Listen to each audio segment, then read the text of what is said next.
Problem is, you have to be consistent. If you're teaching your kids nonsense, you got to teach them only nonsense. You can't mix nonsense in with like real stuff. Like my daughter will go like, "How do birds fly?" I go, "Birds have bones that are hollow, so they're really light. Then they have feathers which cover a large surface area, and they use the hollow bones and the feathers to push down in the air. See, the air looks like it's nothing, right? But it's actually a bunch of gases. That's why the trees move when the wind blows. The birds can manipulate that and go through 3D space." Whoa. Yeah, nature is crazy.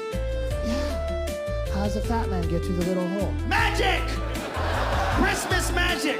Now go to bed, I'm trying to fuck your mom. Go to bed!